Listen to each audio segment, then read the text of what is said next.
Hello दोस्तों, नमस्कार। मैं हूं मिथुन। आप सबका स्वागत करता हूं अवतार स्टडी अड्डा पर। दोस्तों, ये रीजनिंग का पार्ट 16 है।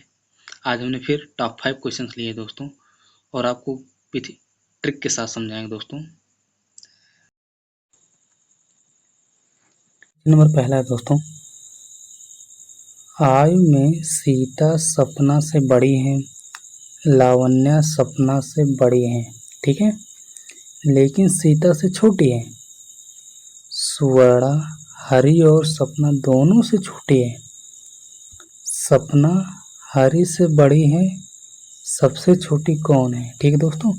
तो जब भी ऐसे क्वेश्चन आए दोस्तों ना, इसमें किस तरह का क्वेश्चन है, जैसे छोटा बड़ा हो गया, अमीर गरीब हो गया, ठीक है, ज़्यादा कम हो गया, इस तरह से क्वेश्चन आते हैं। ठीक है दोस्तों। तो ऐसे क्वेश्चन को हम क्या करेंगे, जैसे मान लीजिए इसमें क्या करेंगे, आयु में सीता सपना से बड़ी है, ठीक है। जैसे अगर बड़ी है, ठीक है, ये अगर बड़ी है, इससे अगर बड़ी है तो इससे हम थोड़ा ऊपर लिखेंगे, ठीक है। ठीक है, अगर इससे इससे बड़ी है इसके ऊपर लिख देंगे, ठीक है, मतलब ऐसे ऐसे बनाते जाएंगे, ठीक है, ऐसे ऊपर लिखते चले जाएंगे हम लोग, ठीक है। इससे क्या होगा, क्वेश्चन आसानी से हल हो जाएगा। ठीक है दोस्तों। तो चलिए हम फाइंड आउट करते हैं, ठीक है। देखिए दोस्तों, क्या है, आयु में सीता सपना से बड़ी है, ठीक है। आयु में क्या है, सीता सपना से बड़ी है। किससे बड़ी है? सपना से बड़ी है। सीता किससे बड़ी है? सीता सपना से बड़ी है, ठीक है। इसको हमने ऊपर लिख दिया, सीता को हमने इसके ऊपर लिख दिया, ठीक है।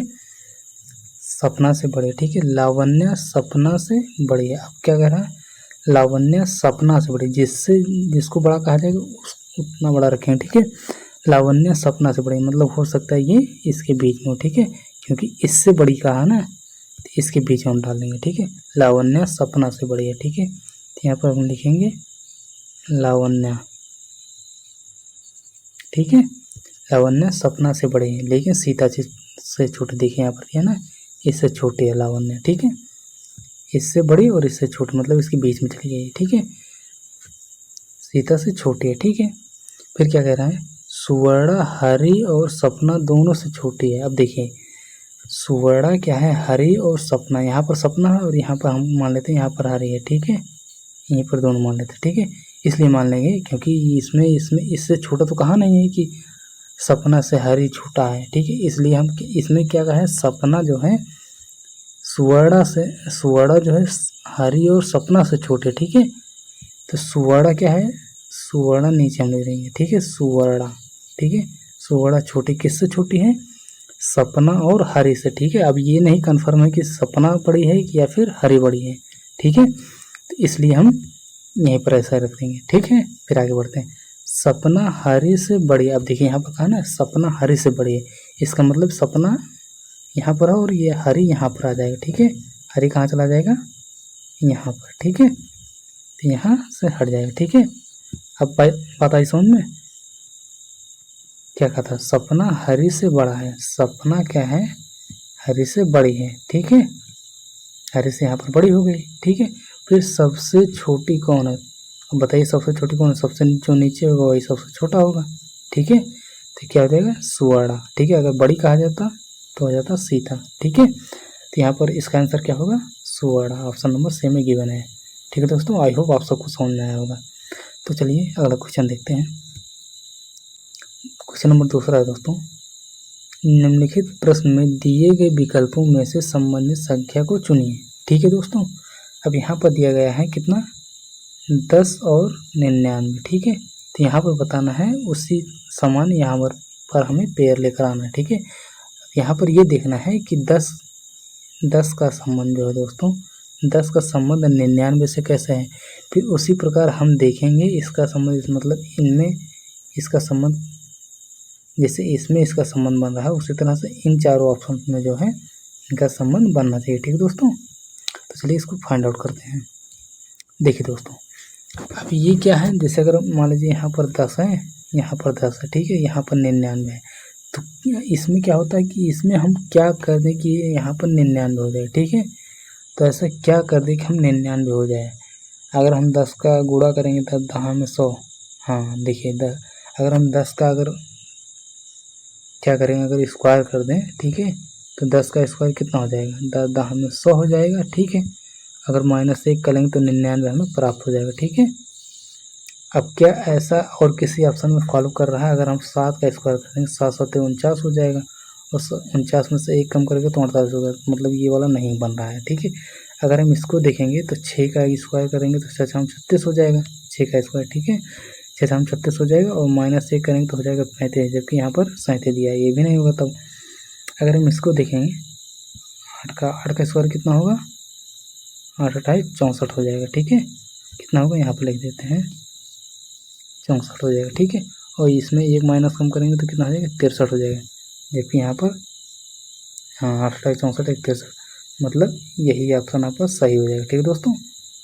मतलब ये पैटर्न इसमें फॉलो कर, जैसे यहाँ पर देखिए इस नंबर का स्क्वायर करके -1 किया है, फिर हमने इनका स्क्वायर करके -1 करिए, तो 8 8 64, 8 का स्क्वायर 64 होता है, और 64 में से 1 करिए 63, तो 63 यहाँ पर दिया था, ठीक है, इसलिए इसका ऑप्शन सी सही हो जाएगा, ठीक है दोस्तों। अगर यहाँ पर नहीं होता तो हम कोई दूसरा रूल फॉलो करते, ठीक है दोस्तों, जबकि यहाँ पर ऐसा ही रूल फॉलो हो रहा है, ठीक है, और ऑप्शन में ऐसा मिल रहा है, ठीक है, तो इसलिए ऑप्शन नंबर बी सी सही हो जाएगा, ठीक है दोस्तों। आई होप समझ में आएगा। चलिए अगला देखते हैं। क्वेश्चन नंबर 3 है दोस्तों, क्वेश्चन नंबर 3 है दोस्तों, दिए गए उत्तरों में से विलुप्त संख्या ज्ञात कीजिए। विलुप्त संख्या कहाँ है, यहाँ पर है, ठीक है। यहाँ हमें फाइंड आउट करके बताना है कि यहाँ पर क्या आएगा। अब देखिए दोस्तों, ये आपको देखने पे क्या लग रहा है, इन सारे जो नंबर दिए गए हैं, ठीक है, 36 16 512 216, यहाँ पर ऊंचाई है, और 64, ठीक है। तो आपको यहाँ पर देखने पे क्या लग रहा है, क्या किसी स्क्वायर क्यूब के आसपास कुछ दिख रहा है? तो अगर आप देखेंगे दोस्तों, यहाँ पर ध्यान से देखिए, ये अगर हम 36 को देखें तो ये क्या है, 6 का स्क्वायर है, ठीक है। फिर अगर हम इसको देखें, ये कितने के स्क्वायर है, 4 का स्क्वायर है, ठीक है। ये कितने का स्क्वायर है, ये 8 का स्क्वायर है, ठीक है। 8 8 64, और 6 6 36, और 4 4 16, ठीक है। अब देखिए दोस्तों, यहाँ पर क्या हो रहा है, 512 216, ये नंबर काफ़ी ज़्यादा बड़े होते जा रहे हैं, ठीक है। तो अब देखिए इसमें क्या होगा, देखिए यहाँ पर 8 का स्क्वायर था, तो इसके जस्ट अपोजिट अगर हम देखेंगे दोस्तों, तो किसका क्यूब लग रहा है, ये 8 का ही क्यूब है, ठीक है। अगर हम 8 का स्क्वायर करेंगे तो 8 64, और 64 का पूरा 8 अगर हम कर देंगे, मतलब 8 का क्यूब करेंगे तो कितना हो जाएगा, 8 गुणे 8 गुणे 8, यही तो होगा, 8 गुणे 8 गुणे 8, ठीक है। 8 8 64, और 64 चौका 64 अट्ठे कितना हो जाएगा, 64 अट्ठे कितना हो जाएगा, 8 6 48 के, 8 चौके 32 के 2 हो जाएगा, हासिल 3, 8 6 48, 49 50 51 51, यानी 512 बन रहा है, ठीक है दोस्तों। तो यहाँ पर समझ में आया ये कैसे हो रहा है।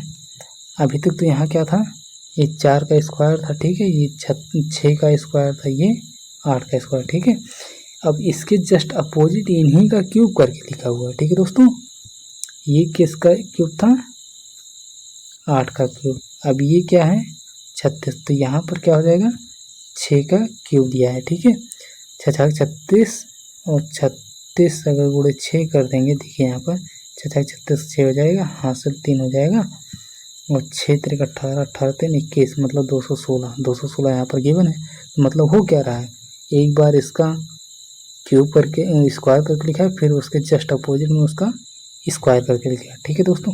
तो अगर यहाँ पर 16 है तो 16 का यहाँ पर स्क्वायर लिखा हुआ है, 4 का स्क्वायर लिखा हुआ, 4 चौके 16, तो अगर हम 4 का क्यूब करेंगे तो कितना हो जाएगा, 4 चौके 16, 16 चौका 64, ठीक है। यहाँ पर क्या हो जाएगा, 64 हो जाएगा, ठीक है दोस्तों। तो ऑप्शन नंबर सी सही हो जाएगा, ठीक है दोस्तों। आई होप समझ में आया होगा। चलिए आगे बढ़ते हैं। क्वेश्चन नंबर 4 दोस्तों, यदि एक विशिष्ट कोड भाषा में एंट्री को 1 2 3 4 5 और स्टेडी को 9 3 1 7 8 5 लिखा जाता है, तो रेस्ट का सही कोड क्या होगा, ठीक है दोस्तों। हमें बताना है अरेस्ट का सही कोड। ठीक है दोस्तों, अब यहाँ पर देखिए क्या होता है दोस्तों ऐसे क्वेश्चन में। देखिए यहाँ पर क्या दिया है, एंट्री दिया है। ठीक है, एंट्री के लिए यहाँ पर एक नंबर दिया गया है। ठीक है, फिर यहाँ पर दिया है स्टडी। ठीक है, स्टडी के लिए एक नंबर दिया गया है यहाँ पर। ठीक है, फिर कहा है तो बताइए अरेस्ट का सही कोड क्या होगा। तो जब भी ऐसे क्वेश्चन आए ना दोस्तों कोडिंग डिकोडिंग के, तो सबसे पहले इन नंबरों को अक्षरों से मैच करिए। ठीक है, जैसे यहाँ पर है ई के लिए क्या लिखा है, एक लिखा है एन। अब ये समझिए जैसे मतलब ये अरेस्ट दिया है, क्या इनमें ये सारे नंबर मतलब लेटर दिए गए हैं। अगर ये दिए गए हैं तो हो सकता है इन्हीं नंबरों से बन जाए। ठीक है, तो इस सब का ध्यान दिया करिए। ठीक है, तो चलिए देखते हैं। जैसे यहाँ पर ए है, अब देखिए ए किसी इसमें है, यहाँ पर देखिए ये, और एक लिए यहाँ पर क्या लिखा है, 7 लिखा है। ठीक है, तो अगर हम मान लीजिए इसका हम 7 लेते हैं। ठीक है, फिर आर कहाँ पर है, आर देखिए यहाँ पर है। ठीक है, तो आर के लिए क्या लिखा है, यहाँ पर 4 लिखा है। ठीक है, तो इसके लिए हम दोनों के लिए 4 लिख देंगे। ठीक है, आर। फिर ई यहाँ पर है, देखिए यहाँ पर ई है ना, यहाँ पर भी है, यहाँ पर मतलब 30 नंबर मतलब 1, और ई देखिए यहाँ पर भी है। ठीक है, यहाँ पर भी देखिए 1। ठीक है, तो मतलब हो क्या रहा है, मतलब उन्हीं जो नंबर हैं उनके लिए एक ही जैसे देखिए यहाँ पर ई है, ई के लिए 1। ठीक है, यहाँ पर भी ई है, ई के लिए 1, तो मतलब सही चल रहा है। ठीक है दोस्तों, तो अगर ई के लिए 1 है तो ई के लिए 1 हम लिख देंगे। ठीक है, अब यस यहाँ पर है, यहाँ पर। ठीक है, यस के लिए यहाँ पर 9 दिया गया है, तो यहाँ पर हम लिख देंगे 9। ठीक है, टी यहाँ पर टी है, और टी के लिए यहाँ पर क्या है, 3। ठीक है, तो यहाँ हम लिख देंगे 3। तो इसका आंसर क्या बन जाएगा, 744193। 744193 ऑप्शन नंबर सी में गिवन है। ठीक है दोस्तों, तो इसलिए ऑप्शन नंबर सी सही हो जाएगा। ठीक है, चलिए आगे बढ़ते हैं। क्वेश्चन नंबर 5वां दोस्तों, दिए गए डायग्रामों में से एक डायग्राम का चयन कीजिए जो निम्नलिखित 3 वर्गों के बीच संबंध बनाए। अब यहाँ पर क्या दिया है दोस्तों, यहाँ पर दिया है चीन, भारत, एशिया। ठीक है दोस्तों, अब हमको इन तीनों का एक डायग्राम बनाना है जो एक दूसरे से संबंधित हो। तो आप इसको कैसे संबंधित करेंगे, देखिए दोस्तों जब भी ऐसे क्वेश्चन आए ना तो उनका इससे रिलेशन देखा जाता है। क्या इससे किसी का रिलेशन बन रहा है, क्या भारत या चीन का, या चीन या भारत का किसी तरह रिलेशन बन रहा है, या भारत तथा एशिया का, या चीन तथा एशिया का। इन तीनों में किसी न किसी का किसी तरह मतलब कोई संबंध बन रहा है। अगर संबंध बनेगा तो उस हिसाब से हम इसका पेन डायग्राम बनाएंगे। ठीक है दोस्तों, तो चलिए इसको ट्राई करते हैं। देखिए दोस्तों, एशिया क्या है, एक महाद्वीप है, और एशिया में ही क्या आता है, भारत और चीन ये देश है। ठीक है, तो इसका डायग्राम कैसे बन जाएगा, देखिए ये मान लीजिए एशिया का है। ठीक है, एशिया क्या है, एक कॉन्टिनेंट है, मतलब महाद्वीप है। ठीक है, और उसी महाद्वीप में एशिया में ही हमारा देश भारत और चीन बसा हुआ है। ठीक है, बात समझ में आया, मतलब ये बड़ा सा भूभाग है किसका, ये एशिया का। ठीक है, और एशिया में ही भारत और चीन आते हैं। ठीक है, ये देश है और ये महादेश है, मतलब क्या कहते हैं, महाद्वीप। ठीक है, तो इसमें हमारा भारत और चीन आता है। ठीक है, तो इसका वेन डायग्राम ऐसे ही बनेगा। ठीक है, तो इस प्रकार ऑप्शन नंबर डी सही हो जाएगा। ठीक है दोस्तों, आई होप आप सबको ये समझ में आएगा। फिर मिलते हैं अगले वीडियो में, तब तक के लिए बाय बाय, टेक केयर।